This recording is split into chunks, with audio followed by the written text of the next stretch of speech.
What's going on, everyone? It's Mike back again, and I am taking over Sweet and Sour Soccer. I mean, who the fuck calls it Sweet and Sour Soccer? What the fuck's this channel? Let's make sure we get them up to 1,000 subscribers as quick as possible. Let's say the end of September. Make sure you hit the like button, subscribe and share on all your social media platforms. Help James and Scott out. Really do appreciate it. And of course, it's Mike from the Blue Boyz Network. Go over to my channel and subscribe if you haven't already, but you probably have. I'm over 10k now, so I am certified world famous. Let's get straight into it. Premier League predictions, and this is following the amendment of the team squads, following the transfer windows that have shut, and where I think all teams are going to finish. Some teams are going to be triggered on here, and I want you to embrace that triggerment. And no, I'm not arsed. Okay, let's go with number one. Chelsea win the league. The addition of Romelu Lukaku this summer makes them title favourites for me. No doubt in Manchester City's quality. They're a fantastic side. But I think with Lukaku as the spearhead, that's something that Manchester City now do not have.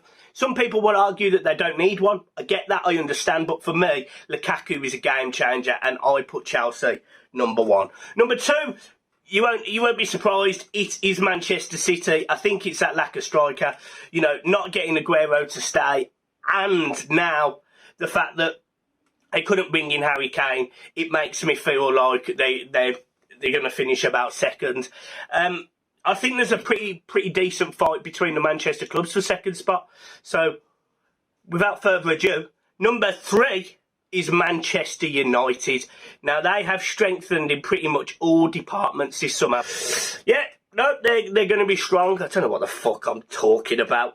They've obviously gone with Sancho and brought in Ronaldo, which is another masterstroke as well. And they've got depth. Pogba looks a lot better this season. He started better. They've still got Donny van de Beek, who'll be like a new signing when he actually fucking plays. So, yeah, for me, Manchester United third, but I think it'll be very close with Manchester City for second. Fourth, I hate to say this, so don't hold me against any of these Everton fans. Like, I love the club. Fucking hell, I'm an Evertonian at heart. But fourth is Liverpool.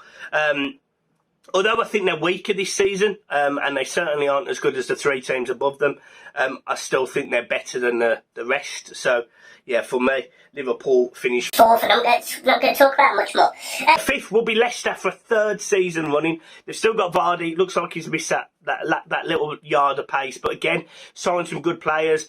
Daka, again, coming in. And then they signed these players, and you could see that there's, that mentality that bring them young, teach them, get them to fight. And their recruitment over the years has been fantastic, because you look at the players they've lost, Kante, Ben Chilwell. These are players that they bought in relatively cheap and sold really expensively. So, yeah, they'll do a great job, Leicester, as always. And I think they'll finish. I think they'll finish fifth. Yeah. Sixth, I'll go with West Ham. I think West Ham have started the season, as I expected, really well. I think David Moyes has got them very organised. I think they had a very good season last season. They keep Mikel Antonio fit. They've got a goal scorer. And they seem to just have a little bit more fluidity to their play. Jesse Lingard, not signing him on a permanent is a huge mistake by West Ham. But, look, I think they're still good enough. I think they've got some great rotation players. They've still kept Declan Rice, and they look stronger at the back with the signing of Kurt Zouma as well. So, yeah, for me, West Ham finished sixth. Everton coming. Everton, cop to cop. In at seventh, a quiet window for us at Everton, but with the additions of Damari Gray and Rondon, it's additions that we've needed. We've needed sort of additional personnel. We kept Richarlison and Calvert-Lewin, so there was no issues on there. And other news is, obviously, it does appear that Everton have kept James Rodriguez. So, whatever bit parts or whatever games he plays for Everton, he usually is fairly influential in those games, with 11 contributions in 23 games that season. So for me, Everton finished seventh and probably do challenge sixth place. Eighth, I'll go with Spurs. To be honest, I would have put them about 12th if they didn't keep Harry Kane. But although they've added good players and they've started the season really well, I have a real concern that Nuno's going to fall off a cliff at some point, and how he's going to be able to react to it with a essentially a bigger club. And that isn't a criticism of Wolves. Wolves have finished in Europe the 2 seasons running before prior. Fantastic club, fantastic fans. But the expectation for Spurs is to be challenging for Champions League and titles, or it was a couple of years ago. They're nowhere near that. And I think the pressure that Espirito Santo will be under as a result of that could make him buckle. So I put Tottenham 8th. 9th, I go for Aston Villa. I think they've spent well. Danny Ings has been a great signing. Buendia's a good player. Villa have a good squad, and you can see that the model that they're using, in my opinion, is pretty similar to Leicester. So I don't necessarily think the fruit is there just yet for Villa. But in 2 seasons' time, I reckon we could be doing this prediction and putting Villa as a top 6 side. So it's very much like this for Villa at the minute. I think Dean Smith, this is a big season for Dean Smith because he did well, but he had Grealish last season. It's if they can progress without Jack, and that'll be the interesting thing. I trust that he can, and I'll go with 9th for Villa. 10th, all you Wolves fans who are thinking you're going to finish about 15th in the league. No, I don't think you do. I've seen enough in the games you've played this season to see that you could cut teams open. I think as soon as you can get the ball out to Adama Traore, Trincao, striker Raul or Jimenez, whatever you pronounce it by. I certainly think that you've got goals in your side. You can beat teams. I think defensively you've been a little bit unlucky at times. You were certainly unlucky against Manchester United, and you should have won that game. Now, if you could do that against 16, 15, 16 other teams in the league and sort of, yeah, fair enough, if you shit it against the top 4, whatever, you're going to have a decent season. So I put Wolves 10th. 11th, I'll go with Brighton. I think Brighton could have a good season. I'm not going to overcook it. I think they could have a good season. Yes, they lost Ben White, but being realistic with the way that Brighton play, I think they'll be fine. They would have had more of an issue if they'd lost Basuma. Basuma is their talisman, he's their star player. But they kept him. So, for me, 11th, Brighton. And for fans of Newcastle, we go 12th for Newcastle, which is surprising. The reason why I put Newcastle 12th is I just think they could just have a better season this season. I think.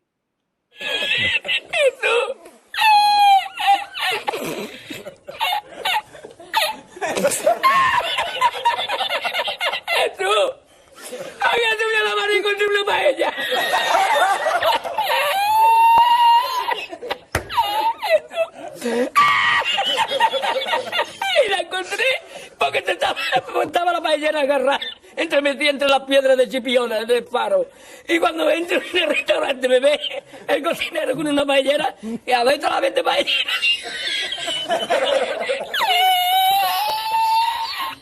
¡Asómate! ¡Mira dónde llega el agua! ¡Llegaba el agua hasta el restaurante! ¡Había subido la marea!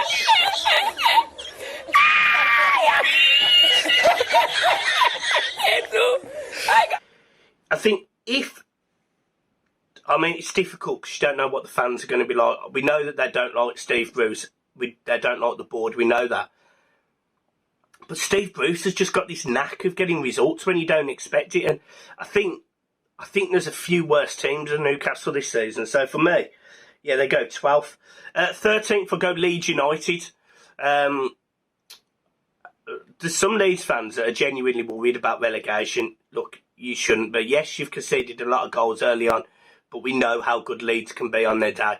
Rafinha, keeping Bamford, and the lad on the right-hand side, Harrison, great additions. Then on top of that, signing Dan James from Manchester United, another workhorse, good addition. Yeah, for me, I think you're talking a very decent Leeds United side there. So, yeah, they go 13th for me. 14th, I'll go Arsenal.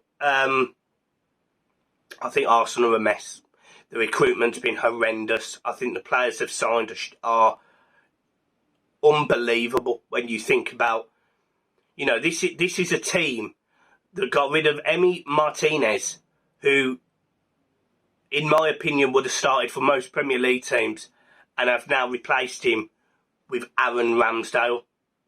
The stat is that every team that Aaron Ramsdale signs for in the last 3 times or 2 times he's signed for teams, they get relegated. Arsenal won't get relegated, but they're going to be nowhere near the top 8, top 10 if they can't keep Aubameyang on the pitch because they look poor. Saka hasn't scored in 9 months, so as creative and as fantastic as he is, I think he could do with a rest, to be brutally honest. So, yeah, I'll put Arsenal 14th. In 15th place, I'll go Palace. And the reason I go Palace is because I don't think they'll go down. And people are saying that essentially Vieira's going to be like Frank de Boer. I don't see it. I think Palace are a much better side than the team that Frank de Boer had. And I think I just think they've got more options. You know, they signed Michael Elise, they've got Eze, they've got Zaha, they've got goal scorers up front. Defensively, I think they're all right. I just don't see them going down, so I'm not relegating them. Southampton, I think, finished 16th. I think they could have a real struggle this season. Losing Ings is a huge blow. And I think Hasenhüttl will do a good job to keep them up. But I'm going 16th because I'm giving him that credit. But really wouldn't surprise me if they go down. Burnley, 17th. I think Sean Dyche and Burnley will start to get found out. I do not rate Burnley. And look, I don't want to criticise Burnley too much because I've got a lot of time for the Burnley fans. But I think they could really struggle. But we say this every season, and they do struggle for a bit, and then they come good. So, look, 17th. Brentford, they've had a great start to the season. But I'm going 18th. I think they'll go down. I think they'll go down. I know they've going to sign players. They've got a manager who plays good football. They're defensively sound. They've started well. But Norwich 2 years ago started well, got relegated rock bottom. So I think Brentford will go down. 19th, I'm going Watford. They just haven't got enough. They haven't got enough. Troy Deeney, although he doesn't play every game, and although he may not even be involved in the playing squad that much anymore, he was Mr. Watford. And I think that's a huge dressing room blow for them. So for me, 19th. And 20th, I go Norwich. I think Norwich are shite, to be frank, and should give us Max Evans at Everton. That's my thoughts. So, yeah, guys, that's my new amended Premier League predictions here on the Sweet and Sour Soccer channel. John Moss is a fucking twat. It will change weekly, as you can imagine, but that's what I'm sticking to right now.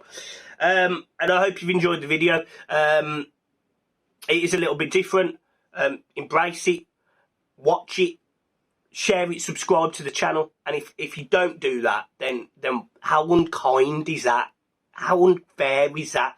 You know, I've taken a solid 12 to 13 minutes of my time recording this and then another solid 32 minutes editing it. It's just unfair if you do not subscribe. So make sure you hit the subscribe button. Otherwise, I'll send James and Scott on OnlyFans instead. Okay? Have a good one. Keep smiling. Premier League's back from fuck. I mean, international football bores the shit out of me, doesn't it? The Poland game last night was horrendous. Harry Kane's playing in midfield. Imagine how many goals he could score if he stood in the middle of the penalty box. That would be nice, wouldn't it? But no, there you go. He has to be an extra midfielder and try crossing the ball into Raheem Sterling. Fantastic. Anyway, guys, leaving it there. Have a good one. Keep smiling. Peace.